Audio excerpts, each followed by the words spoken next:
Car இவ்வளவு வேகமா வருது? வாங்க தள்ளி போயிடலாம். ஐயோ நிக்காதீங்க. என்ன கார் மட்டும் போகுது? கார் உள்ள யாரும் இல்லையா?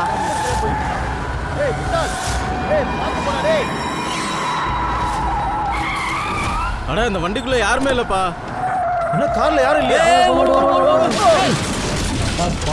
வண்டி அந்த மரத்துல மோதிருச்சுப்பா. தனியா போதா? ஏய் வாங்க வாங்க வாங்க யாருன்னு பாப்போம் வாங்க. என்னப்பாச்சு?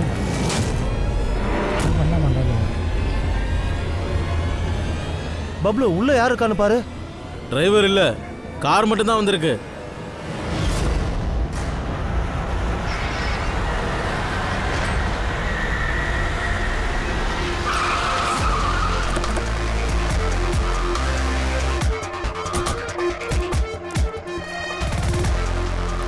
வணக்கம் சார். என்ன விஷயம்? ஆக்சிடென்ட் கேஸில் சிஐடியை நீங்கள் எதுக்காக கூப்பிட்டீங்க? சார் பார்க்கறதுக்கு ஆக்சிடென்ட் மாதிரி தெரியல, அதனால தான் சிஐடி கூப்பிட்டோம். ஏன் அப்படி தோணுது? வாங்க சார், நீங்களே வந்து பாருங்கள். வாங்க.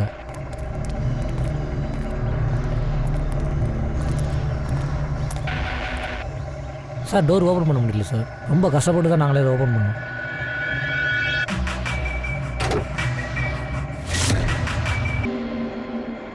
நான் பார்த்துக்கிறேன்.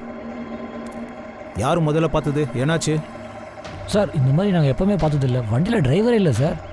வண்டியில் டிரைவர் இல்லாமல் வண்டி தானாக ஓடிச்சா? குழப்பாமல் தெளிவாக சொல்லுங்கள் சார். உண்மையாக தான் சார், வண்டியில் டிரைவரே இல்லை சார். வண்டி ஸ்ட்ரைட்டாகவே மரத்தில் மோதிச்சு சார். அட என்னங்க சொல்கிறீங்க? வண்டிக்குள்ளே டிரைவர் இருக்காரே? இல்ல சார், அப்ப வண்டிக்குள்ள டிரைவர் இல்ல. ஜஸ்ட் மிஸ்ல நான் அந்த வண்டியில மோதாம தப்பிச்சிட்டேன். பாடி கண்டிஷனை வச்சு பார்த்தா வண்டி ரொம்ப ஸ்பீடாக வந்திருக்கும் போல இருக்கு. சார் வண்டி ரொம்ப ஸ்லோவாக தான் சார் போச்சு. அந்த ஸ்லோவாக போனால் யாரும் சாக முடியாது சார். காரில் இருக்கிற ஒவ்வொரு விஷயமும் ஆட்டோமேட்டிக்காக இருக்கு. சேஃப்டி டிவைஸும் கரெக்டாக தான் இருக்கு.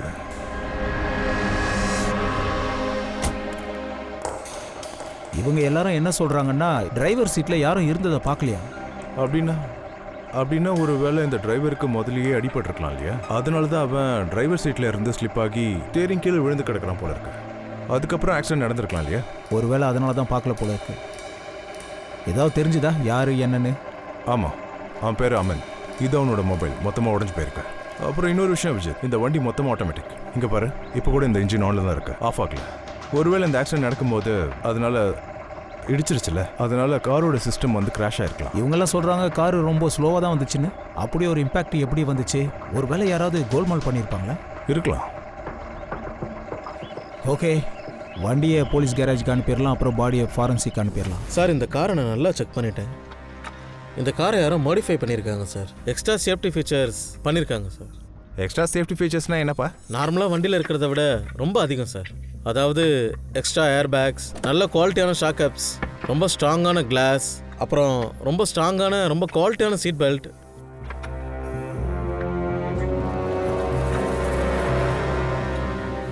இங்கே பாருங்க, நிக்கோட்டின் பேட்ச். நிக்கோட்டின் பேட்ச் இது ஸ்மோக்கிங் பண்ணுறது நிப்பாட்டுறதுக்கு யூஸ் பண்ணுறதுல? இந்த வண்டியோட சிஸ்டத்தை கம்ப்யூட்டர்ல லிங்க் பண்ண முடியுமா? கண்டிப்பாக மேடம், ஒரு நிமிஷம்.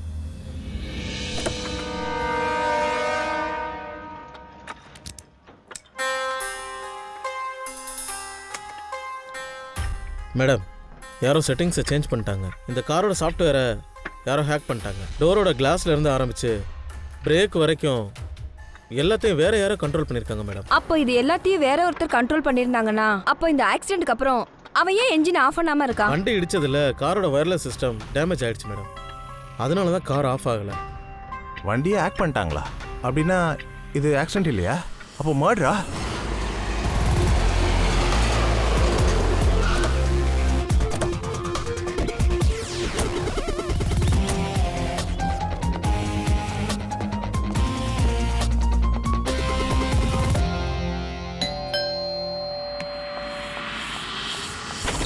அமித், நீங்க சிஐடி.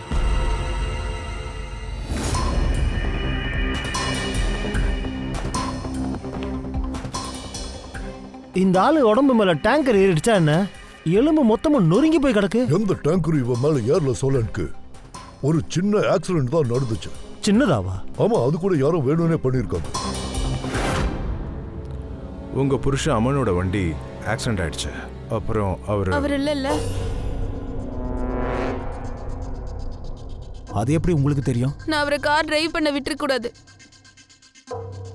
அவர் எப்பவுமே கார் ஓட்ட மாட்டாரு சார். அவருக்கு நல்லா தெரியும் ஒரு சின்ன ஷாக் கூட அவரோட உயிர் எடுத்துருன்னு. ஆனா நீங்க, நான் என்ன கேக்குறேன்னா, சிஐடி எப்படிங்க? ஆமாம், ஆனால் எங்களுக்கு என்ன தோணுச்சுன்னா அவரை யாரையோ கொலை பண்ணியிருக்கணும். என்ன கொலையா? ஆனா அது எப்படி நடந்திருக்கும்? ஆக்சிடென்ட்க்கு முன்னாடி வரைக்கும் அவர் என்கிட்ட தான் பேசிட்டு இருந்தாரு. நாங்க 2 பேருமே போன்ல பேசிட்டு தான் இருந்தோம். திடீர்னு போன் கட் ஆயிருச்சு. அதுக்கப்புறம் நான் ரொம்ப நேரம் ட்ரை பண்ணேன், ஆனா லைன் கிடைக்கல. அப்போதான் எனக்கு புரிஞ்சுது அங்க ஏதோ பிரச்சனைன்னு. அமன் எப்பவுமே தனியா வண்டி ஓட்டிட்டு போய் அவ்வளோ பெரிய ரிஸ்க் எடுக்க முடியாது. அவரு டிரைவ் பண்ணல அப்படின்னா வேற யார் டிரைவ் பண்ணுறது? சார் அது எங்களோட டிரைவர். அது சரி, அந்த டிரைவர் எங்க? அவருக்கு உடம்பு சரியில்லை, ஸோ லீவ்ல இருக்கான். ஒருவேளை அந்த டிரைவர் தான் வண்டியில கோல்மால் ஏதாவது பண்ணியிருப்பானோ? இல்லை சார், எங்க டிரைவர் ரொம்பவே நம்பகமான ஆளு. அவன் அப்படிலாம் செய்ய வாய்ப்பே இல்லை. கடந்த 15 வருஷமா அவரு தான் எங்க டிரைவர். சார் அவரோட உடம்புல 7 இடங்கள்ல எலும்பு சின்ன பின்னமா சதுரி இருக்கு. 35 இடங்கள்ல ஏர்லைன் ஃப்ராக்சர் இருக்கு. ஒரே ஒரு இடத்துல மைனூர் ஃப்ராக்சர் இருக்கு. இதுல ஆச்சரியமானது என்னன்னா, இதுக்கு முன்னாடி அவரோட உடம்புல ஏகப்பட்ட ஃப்ராக்சர் இருந்திருக்கு. அப்புறம் இப்பதான் அது தெரிஞ்சிருக்கு. அப்புறம் பாஸ், இவரோட எலும்புகள் உடைஞ்சு போனதுனால அவர் உடம்புல இருக்கிற மென்மையான உறுப்புகள், ஹார்ட், லங்ஸ் அதெல்லாம் டேமேஜ் ஆயிடுச்சு. அவருக்கு மரணம் அதனால தான் ஏற்பட்டிருக்கு. சொல்லுங்க, இதோ இந்த அடையாளம் இருக்குல்ல, ஸ்கொயரிஷ், இந்த அடையாளத்துக்கு என்ன அர்த்தம்? பாஸ், அது நிக்கோடின் பேச்சஸ் உடைய அடையாளம். அது இவர் உடம்புல நிறைய இருக்கு. இவருக்கு ஸ்மோக்கிங் ஹேபிட் இருந்திருக்கு, அதை அவர் விடணும்னு நினைச்சிருக்காரு. நிக்கோட்டின் பேட்ஜஸா? அப்படின்னா கொஞ்ச நேரத்துக்கு முன்னாடி நம்ம தாரிகா தான் சொன்னா இந்த ஆளோட உடம்புல பழைய நிறைய ஃப்ராக்சர்ஸ் இருந்ததுன்னு. எனக்கு புரியல, பழைய ஃப்ராக்சர்ஸ் அப்படின்னா என்ன அர்த்தம்? அம்மனுக்கு டிரைவிங்கே பிடிக்காதா? ஆமா சார். அப்படின்னா எதை வச்சு நீங்க அப்படி சொல்றீங்க? அமன் என்னையும் உங்களை மாதிரிலாம் இல்லை சார். சின்ன சின்ன பிரச்சனை கூட அவரோட உயிரை எடுத்துரும். டிரைவிங்னால அவரோட உயிருக்கே ஆபத்து. அதனால தான் நாங்கள் காரில் கூட நிறைய மாடிஃபிகேஷன் பண்ணியிருந்தோம். டிரைவர் கிட்ட கூட நாங்கள் காரை மெதுவாக தான் ஓட்ட சொல்லுவோம். சின்ன சின்ன விஷயம் கூட அவரோட உயிரை எடுத்துரும்னா என்ன தான் சொல்ல வரீங்க? அவருக்கு வேற ஏதாவது ப்ராப்ளம் இருந்துச்சா? சார் அது அவரோட உடம்புல வீக்னஸ் ரொம்ப அதிகமாக இருக்கு. ரொம்ப பலவீனமாக இருந்தார். சொல்லுங்க, நீ இப்ப என்ன பண்ணிட்டு இருக்க? அட, இதான் பாஸ், ஆஸ்ட்ரியோஜெனிசிஸ் இம்பர்ஃபெக்ட். அப்படின்னா நீ சொல்றத பார்த்தா பிட்டல் போன் பிரச்சனை. எக்ஸாக்ட்லி, ரொம்ப பலவீனமான எலும்புகள். அப்போ இவனோட எலும்புகள் பலவீனமா இருந்திருக்குங்கிற. அதனால தான் பாஸ், அவனோட எலும்புகளில் ஒரு சின்ன ஷேக் ஏற்பட்டா கூட சில்லுசிலா உடஞ்சு போயிடும். 25 தடவைக்கு மேல அவருக்கு ஃப்ராக்சர் ஏற்பட்டிருக்கு. எல்லாமே அவருக்கு ஆபத்தா தான் போய் முடிச்சிருக்கு. என்னால முடிஞ்ச அளவுக்கு நான் அவருக்கு பாதுகாப்பு கொடுத்துட்டு தான் இருந்தேன். அவருக்கு எந்த ஷாக்கும் ஏற்படக்கூடாதுன்னு பார்ப்பேன். வீட்டில், காரில் எப்பவுமே அவர் பாதுகாப்பு விஷயத்துல ரொம்ப கவனமா இருப்பேன். சொல்லப்போனா அவருக்கு அந்த விஷயம் தெரிய வந்துச்சுல, சிகரெட் பிடிக்கிறதுனால எலும்புகள் வீக் ஆயிடுன்னு தெரிஞ்சதும் அமன் ரொம்ப ட்ரை பண்ணா சிகரெட்டை விடுறதுக்காக. ஒரு சாதாரண ஆக்சிடென்டாலேயே உடம்புக்கு இவ்வளோ பாதிப்பு ஏற்பட்டிருக்கு. அவரு திடீர்னு வண்டி எடுத்துட்டு எங்க போனாரு? சார் அதை பத்தி எதுவும் தெரியாது. ஆனா அவரு தனியா வண்டி எடுத்துட்டு போனதும் நான் ரொம்பவே பதட்டமாயிட்டேன். அப்புறம் நான் உடனே அம்மனுக்கு கால் பண்ணேன். ஹலோ அமன். யா பேபி, சொல்லு. அது சரி. ஆமா, நீயே டிரைவ் பண்றியா? உனக்கு தெரியும்ல நீ டிரைவ் பண்றது எவ்வளவு ஆபத்தானதுன்னு. ஆனா நீ என்னன்னா நான் சொல்றது கேட்கவே மாட்டல. அம்மன், இப்ப அப்படி என்ன தலைப்புற வேலை கிளம்பிட்ட? நீயே வண்டி எடுத்துட்டு போற. டிரைவர் வர வரைக்கும் உன்னால வெயிட் பண்ண முடியாதா? இப்போ ரொம்ப முக்கியம். நீ ஒன்றும் கவலைப்படாத பேபி, நான் மெதுவாக தான் ஓட்டிட்டு போயிட்டு இருக்கேன். அமன், இப்போ எனக்கு ஏன் அப்படி தோணுதுன்னு தெரியல. நீ ஏதோ மறைக்கிற மாதிரி இருக்கு. இங்கே பாரு பிரீத்தி, நான் எல்லா விஷயத்தையும் உங்ககிட்ட ஷேர் பண்ணிக்க முடியாது. அதுக்காக நீ தேவையில்லாமல் கண்டதையும் போட்டு யோசிச்சுட்டு இருக்காத. எனக்கு ஒரு சில பிரச்சனைகள் இருக்கு. அது எல்லாத்தையும் முடிச்சுட்டு நானே உங்ககிட்ட தெளிவாக சொல்கிறேன். ப்ராப்ளம்ஸ்? அதை இப்ப என்கிட்ட சொல்லக்கூடாதா? அவங்க டேஞ்சரஸ். சொன்னா புரிஞ்சுக்க, அவங்க ரொம்ப டேஞ்சரஸ். என்னால இதை உங்ககிட்ட சொல்ல முடியாது. டேஞ்சரஸான ஆளுங்களா? Oh no. அமன் அமன் அமன் என்னாச்சு? அப்புறம் என்ன ப்ராப்ளம்? அதாவது அவர் எந்த ஆபத்தான ஆளுங்களை பற்றி பேசிக்கிட்டு இருந்தாரு, அதை பற்றி ஏதாவது சொன்னாரா? சார் அதை பத்தி எனக்கு எதுவும் தெரியாது. அமனுக்கு யார் கூடயாவது பகை இல்லைன்னா விரோதம் இருக்கா? அதை பத்தி எனக்கு தெரியாது. ஆனா ஒரு விஷயம், மயங்க அப்புறம் நேஹா அவங்க உங்களுக்கு ஹெல்ப் பண்ணலாம்னு நினைக்கிறேன். மயங்க் அப்புறம் நேஹாவா? அவங்க அவங்க யாரு? மயங்க் ஒரு ப்ரொஃபஷனல் வக்கீல், அவரோட க்ளோஸ் ஃப்ரெண்டு கூட. அப்புறம் நேஹா அமனோட செக்ரட்டரி. அப்படியா? இந்த மயங்கோட ஆபீஸ் எங்க இருக்கு? அமன் சாரை கொலை பண்ணிட்டாங்களா? நீங்க? நான் நேஹா, அமன் சாரோட செக்ரட்டரி. ஆனால் அமனோட மரணம் ஒரு ஆக்சிடென்ட் தானே சார்? அவர் மரணம் ஒரு ஆக்சிடென்ட் தான், ஆனா அந்த ஆக்சிடென்ட் இயல்பா நடந்தது இல்லை. ஒரு விஷயம் சொல்லுங்க, உங்களுக்கு மிஸ்டர் ரமணன் எப்படி தெரியும்? அதாவது எவ்வளோ நாள் ஒன்றா வேலை செய்கிறீங்க? பல வருஷங்களா சார். நாங்கள் 2 பேர் சேர்ந்து வேலை செய்கிறது மட்டும் இல்லை, நாங்கள் 2 பேரும் ரொம்ப க்ளோஸ் ஃப்ரெண்ட்ஸும் கூட. அம்மனுக்கு இருக்க வேலையினால் பிஸ்னஸ் எல்லாத்தையும் இப்போது நான் தான் ஹேண்டில் பண்ணிகிட்ருக்கேன். நேஹா மேம், நீங்கள்? சார் நானும் மயன் சாரும் தான் அமன் சாரோட டோட்டல் பிஸ்னஸையும் பார்த்துட்ருக்கோம். அது இருக்கட்டும், என்ன பிஸ்னஸ்? இன்வெஸ்ட்மெண்ட் பண்ணுற பிஸ்னஸ் தான் சார். நாங்கள் வெவ்வேறு கம்பெனியில் பணத்தை இன்வெஸ்ட் பண்ணுவோம். அப்புறம் எங்கள் கம்பெனியில் லாபம் வரும்போது எங்கள் பர்சன்டேஜ் எவ்வளவோ அதை நாங்கள் திரும்ப எடுத்துடுவோம். அந்த மாதிரி நாங்கள் கிட்டத்தட்ட ஒரு 50 கம்பெனிக்கு மேலே இன்வெஸ்ட்மெண்ட் பண்ணியிருக்கோம் சார். எந்த மாதிரி கம்பெனிஸ்லாம் நீங்கள் இன்வெஸ்ட் பண்ணுறீங்க? நாங்கள் எல்லா விதமான கம்பெனிகளும் இன்வெஸ்ட் பண்ணிகிட்ருக்கோம் சார். அதை விட இன்னும் ரொம்ப முக்கியமாக ஃபார்மாசிட்டிக்கல் கம்பெனியில் தான் அதிகமாக இன்வெஸ்ட் பண்ணியிருக்கோம். ஃபார்மா கம்பெனியாக மருந்து மாத்திரை தயார் பண்ணுறது? ஆமாம் சார். அந்த கம்பெனிஸ் எல்லாமே ரொம்ப நஷ்டத்தில் ஓடிட்டு இருந்தது. உங்களுக்கே தெரிஞ்சிருக்கும் அம்மனோட வியாதியை பற்றி. அப்புறம் எங்கள் கம்பெனிஸ் எல்லாமே அந்த வியாதிக்கு மருந்து கண்டுபிடிக்கிறதுக்காக ரொம்ப முயற்சி பண்ணிட்டு இருந்தாங்க. இது அவனோட மிகப்பெரிய கனவும் கூட சார். இங்கே வியாதிக்கான ட்ரீட்மெண்ட் மட்டும் கிடச்சிருச்சுன்னா அப்புறம் யாருக்கும் வர மாதிரி ஒரு நிலைமை வரக்கூடாதுன்னு நினச்சாரு. அதுக்காக தான். ஆனால் சார் அப்புறம் அந்த கம்பெனிலேருந்து லாபமும் கிடைக்க ஆரம்பிச்சது.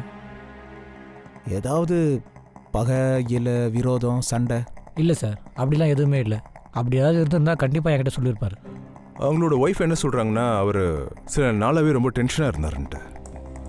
உங்களுக்கு ஏதாவது தெரியுமா? கொஞ்சம் டென்ஷனாக தான் இருந்தார், ஆனால் என்கிட்ட எதுவும் சொல்லலை. எனக்கு என்ன தோணுதுன்னா வேலையோட ப்ரெஷராக தான் இருக்கும், வேற ஒன்றும் இருக்காது. இப்போ நீங்கள் சொன்னீங்கல்ல ஃபார்மா கம்பெனி நஷ்டத்தில் ஓடிக்கிட்டு இருக்குன்னு, அதில் சிலதில் லாபம் கிடைச்சதுன்னு நீங்கள்? எல்லாருக்கும் இல்லை சார், அதில் ஒரு கம்பெனிக்கு மட்டும் தான் லாபம். எனக்கு அதோட டீட்டெயில்ஸ் வேணும். ஓகே சார், நான் அக்கௌண்ட்டை முதல்ல செக் பண்ணிக்கிறேன். அப்புறம் லாபத்தை தவிர அதாவது உங்களுக்கு வேற ஏதாவது விஷயம், அதாவது வழக்கத்துக்கு மாற ஏதாவது நடந்துச்சா? சொல்லுங்க.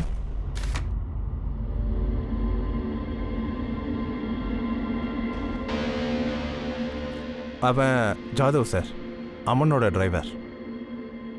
ரொம்ப டென்ஷனாகவே உட்காந்துட்டு இருக்கா. வா போய் பார்க்கலாம்.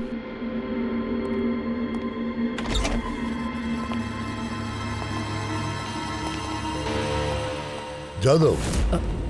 சார் சொல்லுங்கள் சார். நீ அம்மனோட டிரைவர் தானே? ஆமாம் சார். என்னாச்சு? எதுக்காக நீ திடீர்னு லீவ் எடுத்த? சார் எனக்கு உடம்பு சரியில்லை, அதனால அமன் சார் தான் எனக்கு லீவு கொடுத்தாரு. மிஸ்டர் அம்மனை நீ தானே கூட்டிகிட்டு போவ? ஆமாம் மேம், அமன் சார் எப்போவுமே என் கூட தான் வருவார். எப்போவுமே அவர் வேற டாக்ஸிலெல்லாம் போகவே மாட்டார். அமன் சார் தினமும் எங்கெங்க போவார்னு அந்த தகவலை எங்களுக்கு சொல்ல முடியுமா? சொல்வியா? கண்டிப்பா. இங்கே பாரு ஜாதவ், இந்த இடத்துல இங்கே தான் அவர் இறந்து போனார். இந்த ரூட் இருக்குல்ல, இது எங்கே போகுது? இந்த வழியாக அவர் எங்கே போனாருன்னு உனக்கு தெரிஞ்சிருக்கணும்ல? எனக்கு தெரியாது. இங்க பாரு, எங்களுக்கு நல்லா தெரியும் உனக்கு அதை பத்தி தெரியும்னு. உனக்கு எது நல்லதுன்னா ஒழுங்கா எல்லா உண்மையும் சொல்லிடு. சரிங்க மேடம். இதை பற்றி நான் தான் சொன்னேன்னு வேற யார்கிட்டையும் சொல்லிடாதீங்க. அது அந்த இடத்துல ஒரு மோட்டல் இருக்கு, அங்கே தான் அவர் எப்போவுமே உட்காந்து பேசுவார். மோட்டலுக்கா? அடிக்கடி அங்கே போயிட்டு வருவாரா? எதுக்கு? யாரை பக்கம் போவார்? சார் அது ஒரு மேடம் இருப்பாங்க.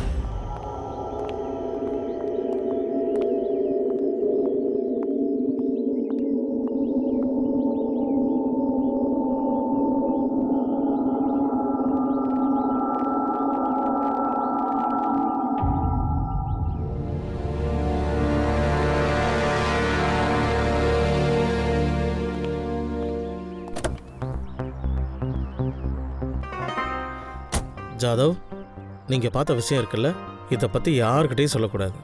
முக்கியமாக பிரீத்திக்கு தெரியக்கூடாது. புரிஞ்சுதா? ஓகே? கண்டிப்பாக சார். ஓ, பார்க்க போறது மேடத்தையா? அப்படின்னா அமனுக்கு அந்த பொண்ணோட அஃபையர் இருந்திருக்கு. அது நான் எப்படி சார் சொல்ல முடியும்? சார் ரகசியமாக அந்த மேடமை போய் பார்ப்பாரு, அதுக்கு அர்த்தம் அதுதானே சார்? அவன் அந்த லேடியை பார்க்க போயிருக்கான். அப்பதான் இந்த ஆக்சிடென்ட் நடந்திருக்கு. ஒருவேளை அந்த லேடி இன்னும் அதே மோட்டர்ல தான் இருப்பான்னு எனக்கு தோணுது. இமீடியட்டா போய் அந்த லேடியை என்கொயரி பண்ணுங்க.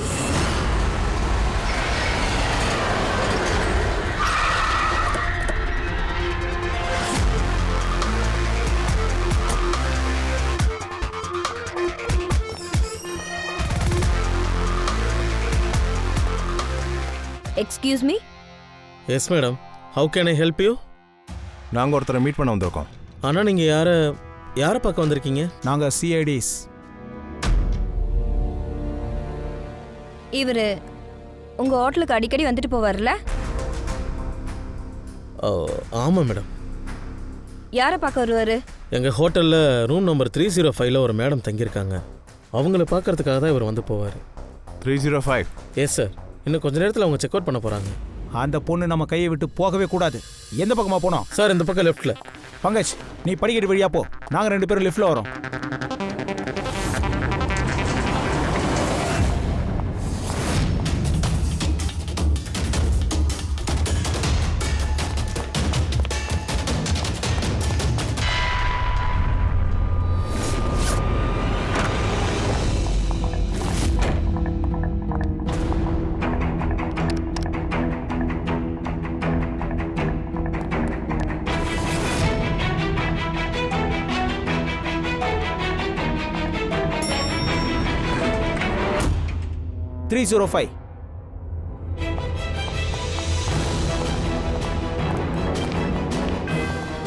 இந்த ரூம் தான்.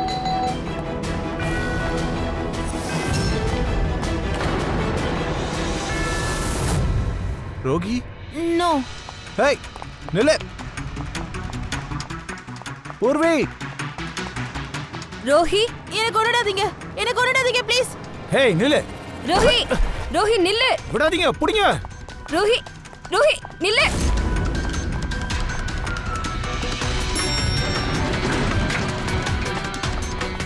ஹேய், நில்லு. ரோஹி நில்லு. நில்லுன்னு சொல்றோம்ல. ரோஹி, ஏய், கொன்னுடுங்க. அதுக்கு தானே வந்தீங்க. ஆனா நீங்க யாரும் தப்பிக்கவே முடியாது. உங்களை பத்தின உண்மையெல்லாம் கண்டிப்பா வெளியில வரும். உண்மையா? எந்த உண்மை? உங்களை பத்தின எல்லாமே எனக்கு தெரியும். எல்லாமே தெரியும். என்ன சொல்ற நீ? நாங்க கொல்ல வந்திருக்கோம்னு உனக்கே தோணுது? வா. எந்த உண்மை? ரோகிணி, நாங்க சிஐடி. சிஐடிஸ்? ஓகே ரோஹி, நீ எதுவுமே பண்ணல, எனக்கு புரியுது. அப்படி நீ எதுவுமே பண்ணலன்னா எங்களை பார்த்தது என் தலை துரிக்க ஓடுன. அது எனக்கு என்ன தோணுச்சுன்னா, நான் என்ன நினைச்சேன்னா இவங்க என்ன கொல்ல வந்திருக்காங்கன்னு. அப்படின்னா யாரோ இருக்காங்க உன்னை கொல்ல நினைக்கிறாங்கல்ல? ஆமா, சில பேரு எங்களை எக்ஸ்போஸ் பண்றதா இருந்தாங்க. அவங்க கிட்ட எங்களுக்கு எதிராக எல்லா எவிடன்ஸும் இருந்தது. அவங்க யாரு? என்ன எவிடன்ஸ் அது? சொல்லு.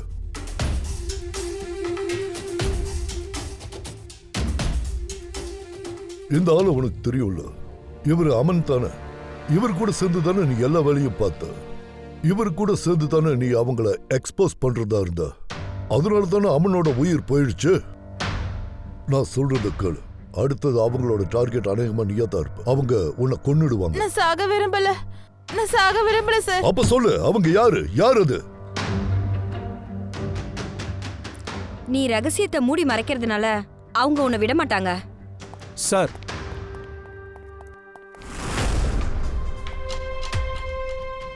ரோஹி, இந்த தண்ணியை குடி.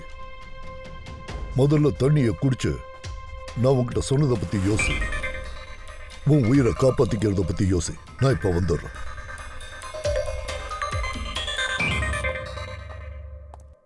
அவ ரொம்ப பதற்றத்துல இருக்கா, பயந்து போயிருக்கா. ஆனா இனிமே பயந்து என்ன சார் பிரயோஜனம்? அவங்க சிஐடி கிட்ட தானே இருக்காங்க. ஆனா சார் அவங்களால நம்மள நம்ப முடியல. அதுக்கு கொஞ்சம் டைம் ஆகும். சரி, அந்த அமனோட வக்கீல் இருக்கார்ல மயாங்க், அவர்கிட்ட இருந்து ஏதாவது விஷயம் தெரிஞ்சதா? சார் அமன் நிறைய ஃபார்மா கம்பெனிக்கு பணத்தை இன்வெஸ்ட் பண்ணியிருக்காரு. ஆனால் அது எல்லாமே நஷ்டத்தில் தான் போயிட்டுருக்கு. ஆனால் ஒரே ஒரு கம்பெனி இருக்குது, அதுதான் இப்போதைக்கு ஃபைனலி ப்ராஃபிட்டில் போயிட்டுருக்கு, சிஆர்எம் ஃபார்மாலிட்டிகல்ஸ். அப்புறம் சார் இதில் ஆச்சரியமான விஷயம் என்னென்னா, அமன் போன வாரம் தான் இந்த கம்பெனி கூட எத்தனை டீலிங்ஸ் இருந்துச்சோ அத்தனையும் கேன்சல் பண்ணாரு. அதனால மயங்க இதில் ரொம்ப டென்ஷன் ஆயிட்டாரு. அந்த விஷயம் தான் எனக்கு புரியல. ஒரு கம்பெனி லாஸ்ல போயிட்டு இருக்கும்போது அமன் எந்த டீலிங்கையும் கேன்சல் பண்ணல. எப்ப இந்த கம்பெனிக்கு ப்ராஃபிட் வர ஆரம்பிச்சதோ அப்ப எல்லா டீலையும் கேன்சல் பண்ணிருக்காரு. சார் அவர் எந்த விஷயத்தையும் மயாங்க் கிட்ட மறைக்க மாட்டாராம். ஆனால் இந்த விஷயத்தை மட்டும் அவர்கிட்ட சொல்லவே இல்லை. ஆமாம் சார், ஏன்னா மயாங்க் கிட்ட நம்பிக்கை இழந்துட்டார் போல இருக்கு. சரி, கொஞ்சம் என் கூட வாங்க. ரஹி, சிஆர்எம் பார்மசூட்டிகல்ஸோட அமனுக்கு டீல் இருந்துச்சுல்ல, அது கேன்சல் ஆகிறதுக்கு நீ தான் காரணமா? உண்மையை சொல்லு. அவங்க கிட்ட அப்படி ஒரு எந்த காரணமும் இல்லையே. உண்மை என்னன்றது எல்லாத்தையும் சொல்லு. அந்த டீலை எதுக்கு நீ கேன்சல் பண்ணேன்னு? ஏன்னா அவன் என் தம்பியை கொன்னுட்டான். தம்பியை கொன்னுட்டானா? சார், நான் எந்த சிட்டில இருந்து வந்தேனோ அந்த சிட்டில நிறைய பொல்யூஷன் இருக்கு. என் தம்பிக்கு சொல்யூஷன் சுத்தமா ஆகாது. அவன் சுவாசிக்கவே ரொம்ப கஷ்டப்படுவான். மருந்து மாத்திரையால தான் உயிரோடவே இருந்தான். ஒரு நிமிஷம். அப்போ அந்த மருந்துகள் சிஆர்எம் ஃபார்மாசிட்டிக்கல் கம்பெனி? ஆமா சார், அது எல்லாமே டம்மி சார். அது எந்த மெடிசனுமே எஃபெக்டிவா இல்ல.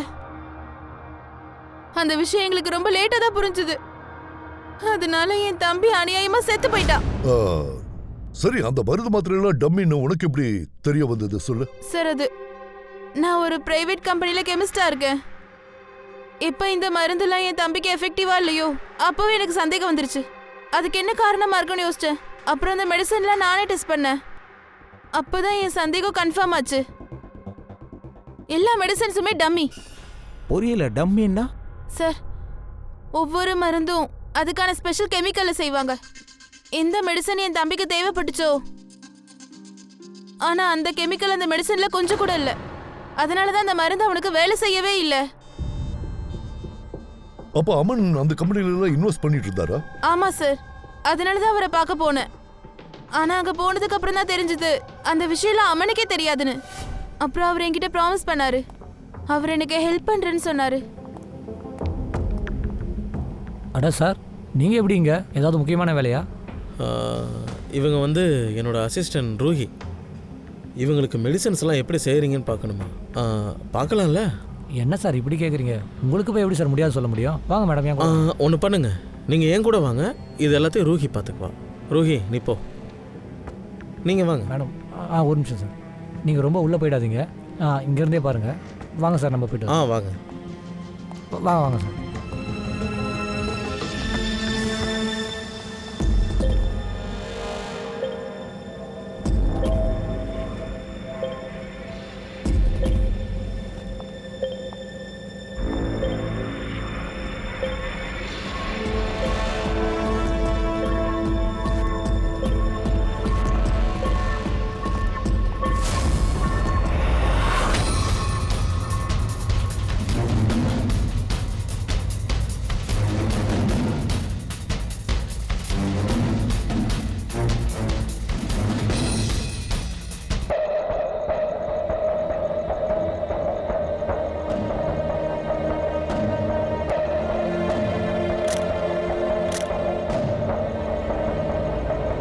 இது அதே கெமிக்கல் தான்.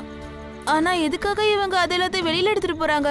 நான் அந்த எவிடன்ஸ்லாம் கலெக்ட் பண்ணேன், எல்லா சாம்பிள்ஸும் டெஸ்ட் பண்ணேன். அப்போ ஒரு விஷயம் கன்ஃபார்ம் ஆயிடுச்சு. இந்த அமனோட மரணத்துக்கும் அந்த சிஆர்எம் பார்மசூட்டிகல்ஸுக்கும் ஏதோ ஒரு சம்பந்தம் இருக்கு. அதை முதல்ல நாம கண்டுபிடிச்சு ஆகணும்.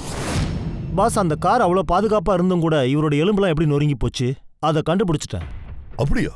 சார், அமனோட பிளட்ல இருந்து ஒரு வித்தியாசமான கெமிக்கல் கிடைச்சிருக்கு. அதனால எபிலெப்டி ஃபிக்ஸ் வரும், வலிப்பு வரும். மை காட், அவனுக்கு ஏற்கனவே பிட்டில் போன் டிசீஸ் இருந்துச்சுல்ல? அப்படின்னா வலிப்பு வந்தா கீழே விழுந்துருவார்ல, அதனால எலும்பெல்லாம் உடைஞ்சு போகும்ல. அதனாலதான் அவருக்கு மரணம் ஏற்பட்டிருக்கு. ஓ, அப்படின்னா இந்த காரியத்தை செஞ்சவனுக்கு அமனுக்கு லிட்டில் போன் டிசீஸ் இருக்குங்கிற விஷயம் தெரிஞ்சிருக்கு. அதனால ரொம்ப பக்காவா பிளான் பண்ணி அவன் அமனை போட்டு தள்ளியிருக்கான். முதல்ல அவன் அமனோட வண்டி கம்ப்யூட்டரை ஹேக் பண்ணியிருக்கான். அதுக்கப்புறம் அவனுக்கு ஆக்சிடென்ட்டுக்கு முன்னாடி கெமிக்கல் இன்ஜெக்ஷனை போட்டிருக்கான். அதனால அவனுக்கு சிவியரா வலிப்பு ஏற்பட்டிருக்கு. அதனால அவன் ரொம்ப துடிச்சிருக்கான். அவனுக்கு தெரிஞ்சிருக்க அவன் எந்த வகையிலையும் தப்பிக்க முடியாதுன்னு. அப்படி வலிப்பு வந்துச்சுன்னா அவன் கீழே விழுந்துடும், எலும்பெல்லாம் நொறுங்கிடும், அவன் செத்து போயிடுவான்னு அவனுக்கு நல்லா தெரிஞ்சிருக்கு. ஒருவேளை அவன் தப்பிச்சா கூட கார் ஆக்சிடென்ட்ல நிச்சயமா அவன் செத்து போயிடுவான்னு தெரியும். சரி சொல்லுங்க, அந்த ஃபிக்ஸ் ஏற்படுத்தக்கூடிய ட்ரக்ஸ் இருக்குல்ல, அது எவ்வளவு நேரத்துக்கு ஒர்க் ஆகும்? பாஸ், சில மணி நேரம் வரைக்கும் இருக்கும். அப்படின்னா இந்த ட்ரக் அவனுக்கு ஆக்சிடென்ட் நடக்கிறதுக்கு ரொம்ப நேரத்துக்கு முன்னாடியே கொடுத்துருக்கணும், ரைட்? சார், ஒருவேளை இப்படி நடந்திருக்குமோ? ஒருவேளை அவன் தூக்கத்தில் இருக்கும் போதே இன்ஜெக்ஷன் போட்டிருப்பாங்களோ? அதுக்கும் கூட வாய்ப்பு இருக்கு. பாஸ் ஒரு வேலை செய்யலாம். இந்த அமனுடைய பாடியை ஃபுல் அண்ட் ஃபுல் ஒரு தடவை செக் பண்ணிடுறேன். எங்கேயாவது இன்ஜெக்ஷன் மார்க் இருக்கான்னு பார்க்குறேன். தாரிகா? Yes sir. சரி சொல்லுங்க, சிஆர்எம் கம்பெனியோட டம்மி மாத்திரைகளை பத்தி அதாவது தெரிஞ்சதா? பாஸ், அந்த டம்மி மெடிசன்ல எம்ஃபட்டின் கிடையாது. ஓ, அப்படின்னா ரோஹி சொன்னது எல்லாம் உண்மைதான். சார், இது ஒரு சில கெமிக்கல்ஸோட லிஸ்ட். சிஆர்எம் கம்பெனி போன மாசம் இதை வாங்கியிருக்காங்க. மை காட் பாஸ், இதுல அந்த கெமிக்கல் அதிக அளவுல சிஆர்எம் மெடிசன்ல கண்டிப்பா இருந்திருக்கணும். 500 கேலன்ஸ். 500 கேலன்ஸ். இது பெரிய பிரச்சனையா தான் இருக்கும் போல இருக்கு. அது மட்டும் தெளிவா தெரியுது. பங்கஜ், அபிஜித் தயா கிட்ட சொல்லு, சிஆர்எம் கம்பெனிக்கு போய் அங்கிருந்து எனக்கு கால் பண்ண சொல்லு. அப்புறம் ஃப்ரெண்டு, நீயும் பூர்வியும் அவனோட வீட்டுக்கு போய் கொஞ்சம் விசாரிச்சு பாருங்க. ஆக்சிடென்ட் ஆன அன்னைக்கு அவனை சந்திக்க யார் யார் வந்தாங்கிறத கேளு. இன்ஜெக்ஷனா? சார், அமனுக்கு இன்ஜெக்ஷனாலே பயம். அதுக்கெல்லாம் வாய்ப்பே இல்லை. அதுவும் தனக்கு தானே போட்டுக்கவே மாட்டாரு. தனக்கு தானே போட்டுக்கலன்னா அப்போ ஏதாவது ஒரு டாக்டர் கிட்ட சொல்லி போட்டுருக்கலாம்ல? இல்ல சார், அம்மன் இன்ஜெக்ஷன்ற பெயரை கேட்டாலே ஓடிடுவாரு. அப்புறம் அவர் ஹெல்த் நார்மலா தான் இருந்துச்சு. ஒருவேளை ஏதாவது ப்ராப்ளம் இருந்திருந்தா கண்டிப்பா என்கிட்ட சொல்லியிருப்பாரு. வேற யார்கிட்டயும் சொல்லி போடலனா தனக்கு தானேயும் போடல. அப்ப அந்த கெமிக்கல் எப்படி அவர் பிளட்ல வந்துச்சு?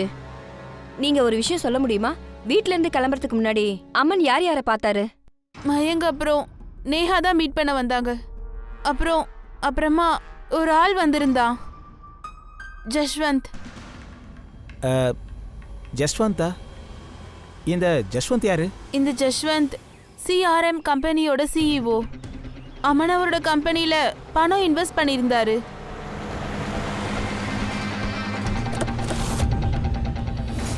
மிஸ்டர் ஜஷ்வந்த், நீங்க அம்மனை பார்க்கறதுக்கு அவர் வீட்டுக்கு போயிருந்தீங்களா அவருக்கு ஆக்சிடென்ட் ஆகிறதுக்கு முன்னாடி? ஆமாம் சார், நாங்கள் போனேன். ஆனால் மீட் பண்ண முடியல. அவருடைய ஒய்ஃப் என்கிட்ட வந்து சொன்னாங்க அவர் தூங்கிட்டு இருக்காருன்னு. ஸோ நான் என்ன நினச்சேன்னா அவர் என்னை அவாய்ட் பண்ணுறாருன்னு நினச்சேன். அதனால நான் அங்கேருந்து கிளம்பி வந்துட்டேன். அப்பா, அம்மன் நம்ம பிஸ்னஸ்லாம் கேன்சல் பண்ணிட்டார். அதே மாரி அவரை பார்த்துட்டு வந்திருக்கீங்க? ஆமாப்பா, அவரை திரும்பவும் நம்மக்கிட்ட கொண்டு வர நினச்சேன் சார். நம்ம புது யூனிட்டுக்கு ரொம்பவே தேவைப்பட்டுச்சு. யஷ்வந்த் சார், அப்போது அவரை பார்க்க நீங்கள் வீட்டுக்கு போயிருந்தீங்கல்ல, அவங்க ஒய்ஃப் சுப்ரீத்தியை தவிர வேற யாராவது இருந்தாங்களா? நாங்கள் அங்கே போய் பார்க்கும்போது வேற யாருமே இல்லை. ஆனால் நான் அங்கேருந்து கிளம்பும்போது அவருடைய லாயர் மயங்க் அப்புறம் செக்ரட்டரி நேஹா அவங்க 2 பேரும் அவங்க வீட்டுக்கு வந்திருந்தாங்க. அப்படியா? Okay, thank you very much. ஏமலா பேச்சா? இதை குழந்தைங்களுக்கு இன்ஜெக்ஷன் போடுறதுக்கு முன்னாடி போட்டு விடுவாங்க. இது அந்த பர்டிகுலர் ஏரியாவை மறுக்க வச்சிரும். அப்புறம் அவங்களுக்கு வலிக்கவே வலிக்காது. பாஸ், இது அமலா பேட்ச், அப்புறம் இது நிக்கோட்டினுடைய பேட்ச். இங்கே பாருங்க பாஸ், இந்த 2 பேட்சுமே பார்க்க ஒரே மாதிரி தான் இருக்கு. Exactly same to same.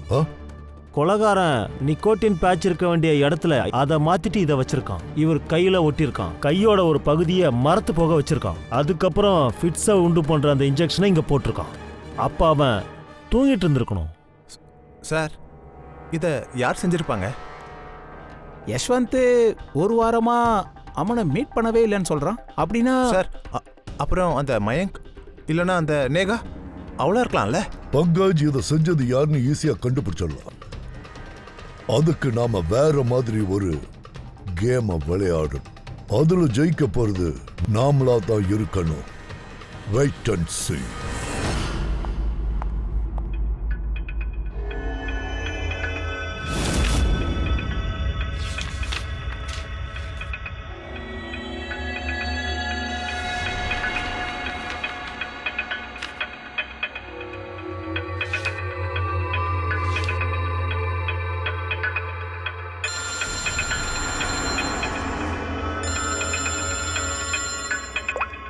Hello.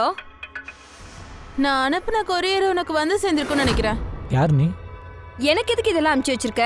நீங்க 2 பேரும் சேர்ந்து அம்மனை கொன்னுட்டீங்க. ஆனா உங்களால என்ன கண்டுபிடிக்கவே முடியாது. அப்படி நீங்க விரும்பினா நான் உங்க ரகசியத்தை வெளியில சொல்லக்கூடாதுன்னா அப்ப நீங்க 5 கோடி ரூபாய் எனக்கு தரணும். என்ன உளற நீ? எனக்கு அதை பத்திலாம் ஒன்றும் தெரியாது. அப்புறம் இந்த போட்டோகிராஃப்லாம் போலீஸ் கிட்ட போய் சேர்ந்துருச்சுன்னா அப்புறம் உங்களுக்கு எல்லாம் தெரிஞ்சிடும். நான் என்ன சொன்னேன், நீ என்ன சொன்னேன்னு. இங்கே பாரு ஒரு நிமிஷம், நான் அதுக்கு ஏதாவது ஏற்பாடு பண்ணுறேன். எனக்கு கொஞ்சம் டைம் கொடு. ஓகே, அப்புறம் நான் 2 நாள் டைம் தரேன். அதுதான் டெட்லைன்.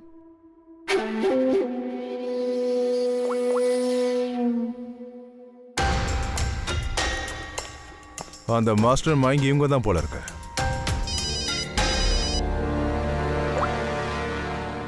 ஹலோ அபிஜித் சார், நான் மயங்க் பேசுகிறேன் சார். எனக்கு ஒரு கொரியர் வந்திருக்கு. எனக்கு இப்போ ஒரு பொண்ணு கால் பண்ணா சார். அவள் என்கிட்ட 5 கோடி ரூபாய் கேட்டிருக்கா சார். அதுக்காக தான் உங்களுக்கு உடனே இன்ஃபார்ம் பண்ண கால் பண்ணேன். ஓகே நல்ல விஷயம் பண்ணியிருக்கீங்க. நான் பார்த்துக்கிறேன். தேங்க்யூ. Thank you sir. மயங்கோட ஃபோன் தான். ஓ, அந்த கொரியர் அப்புறம் ரோஹியை பற்றியும் சொன்னான். இன்னொரு விஷயமும் சொன்னான். அவன் வேணும்னே டைம் கேட்டிருக்கான். இவளை ட்ரேஸ் பண்ண நினச்சிருக்கான். அப்படின்னு அந்த விஷயத்துல கூட இன்னொரு ஆளும் இருக்காங்க.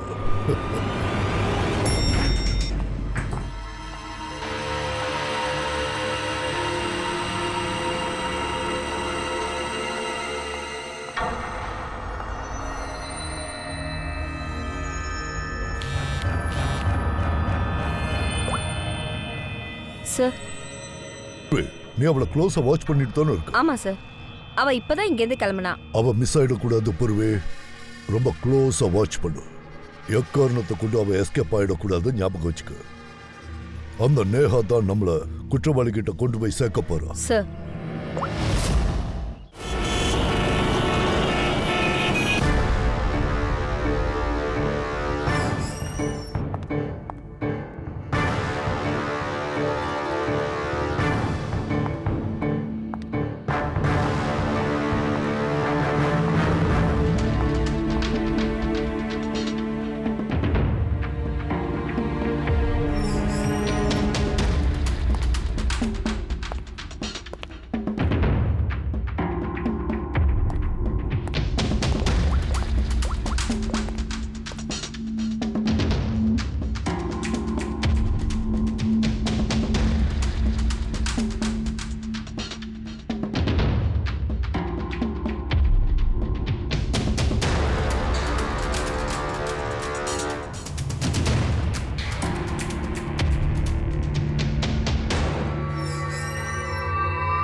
என்ன இதெல்லாம்? எதுக்காக நான் அவசரமா வர சொன்னேன்?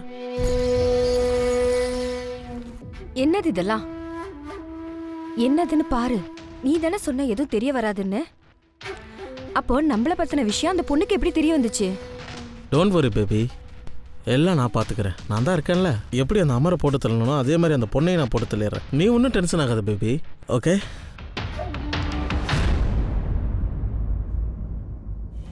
முதல்ல எங்களோட கொஞ்சம் டீல் பண்ணு. You are under arrest, Mr. Ashwin.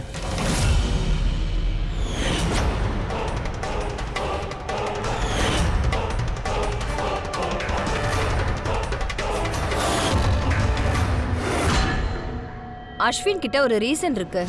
ஆனா நீ ஏன் உன் பாச கொன்ன? நாங்க 2 பேரும் ஒருத்தர் ஒருத்தர் விரும்புறோம். அப்பதான் எனக்கு தெரிய வந்துச்சு அமன் சிஆர்எம் பார்மசிட்டிக்கல் கம்பெனியை விசாரிச்சிட்டு இருக்காருன்னு. ஸோ நான் அந்த விஷயத்த அமன் கிட்ட சொன்னேன். செஞ்ச தப்ப எல்லாத்தையும் மூடி மறைக்க சொன்னேன். ஆனா அவன் அமனையே போட்டு தள்ளிட்டான். என்ன அஸ்வின்? எனக்கு தெரியும் சார். அமனுக்கு சொல்லி புரிய வச்சு எந்த பிரயோஜனம் இல்லைன்னு தெரியும். அவன் எங்களை ஜெயிலுக்கு அனுப்பிடுவான்னு தெரிஞ்சு போச்சு. நீ என் தம்பியை கொன்னுட்ட, அவனையும் கொலை பண்ணிட்ட. இன்னும் நீ எத்தனை அப்பாவிகளோட உயிரை எடுத்திருக்கணும் தெரியல உன்னோட அந்த டம்மி மெடிசன்னால. சார், பிஸ்னஸ் மொத்தமும் லாஸ் ஆயிடுச்சு. நஷ்டம் மேலே நஷ்டம் வந்துக்கிட்டே இருந்தது. எங்கள் அப்பா ஒத்துக்கலை. அதனால தான் அவர்கிட்ட சொல்லாமல் நான் கெமிக்கல்ஸை நார்த் இந்தியன் பிளான்ட்டுக்கு அனுப்பி விற்க ஆரம்பித்தேன். அதை வச்சு அவங்க போதை மாத்திரை ரெடி பண்ணாங்க. நல்ல ப்ராஃபிட் வந்துட்டு இருந்தது. அப்போ தான் அமன் வந்து எல்லாத்தையும் தலைகளாக புரட்டி போட்டான். உன்னோட சுயநலத்துக்காக மருந்துக்கு பதிலாக இந்த விஷத்தை பண்ண ஆரம்பிச்சிட்டல? எனக்கு கம்பெனியோட நிலவரம் நல்லா தெரியும். அப்புறம் நான் தான் அமன் சாரை அஸ்வினுக்கு இன்ட்ரடியூஸ் பண்ணி வச்சேன். அப்பதான் அவரு கம்பெனில இன்வெஸ்ட்மெண்ட் பண்ணிட்டு கம்பெனியை காப்பாத்துவாருன்னு நினைச்சேன். அப்புறம் அம்மன் அவர் உங்ககிட்ட இருந்து தப்ப முடியலல்ல? இது எல்லாமே நான் என் காதலுக்காக தான் செஞ்சேன். என்ன தவிர இந்த வேலையை வேற யாராலையும் செய்ய முடியாதுன்னு எனக்கு தெரியும். ஏன்னா நிக்கோட்டின் பேட்சை என்கிட்ட தான் வாங்குவாரு.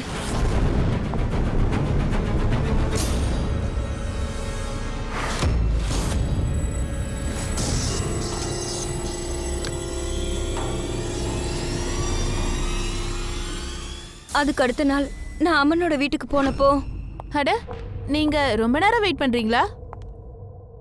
ஆனா அமன் தூங்கிட்டு இருக்காரே, ஏதாவது முக்கியமான விஷயம்னா எழுப்புறேன். இல்லை பரவாயில்ல, நாங்கள் வெயிட் பண்ணுறோம். ஓகே, நான் இப்போ வந்துடுறேன்.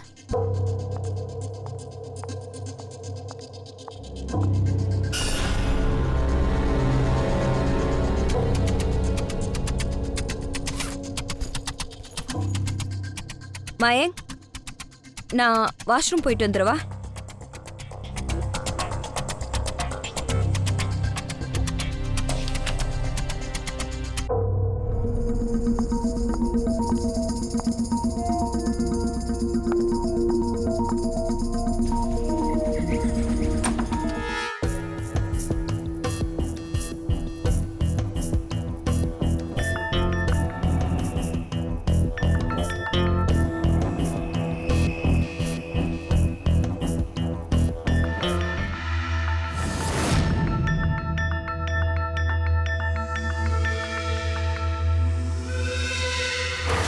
அப்புறம் அந்த ஃபிக்ஸ் அவரோட வீக்கான எலும்புகளை இன்னும் பலவீனமாக்கிடுச்சு. அப்புறம் நீ சீஃப் டெக்னாலஜி ஆஃபீஸர், நீ ரிமோட் கண்ட்ரோலை வச்சு அவரோட காரை ஹேக் பண்ணியிருக்க இல்லையா? அதுக்கப்புறம் அதை ஆக்ஷன் பண்ண வச்சிருக்க. பிரெயினை ரொம்ப நல்லா யூஸ் பண்ணியிருக்கான்னு பக்காவா பிளான் பண்ணி விளையாடி இருக்கீங்க. ஒருவேளை உங்களோட இந்த புத்தியை ஏதாவது நல்ல விஷயத்துக்கு பயன்படுத்தி இருந்தா நாட்டுக்கும் மக்களுக்கும் நல்ல விஷயங்கள் நடந்திருக்கும், இந்த சொசைட்டியும் நல்லா இருந்திருக்கும். ஆனா அப்படி இல்லையே. உங்களோட விபரீதமான தாட்ஸ்னால 2 அப்பாவிகளோட உயிர் எடுத்திருக்கீங்க. நீங்க பண்ண இந்த டூப்ளிகேட் மெடிசனால எத்தனை ஜனங்களோட உயிர் போச்சோ யாருக்கு தெரியும். உங்களை மாதிரி ஆளுங்களுக்கெல்லாம் தண்டனை கொடூரமா இருக்கணும். இனி ஒருத்தர் இந்த தப்பை நினைச்சு கூட பார்க்க கூடாது.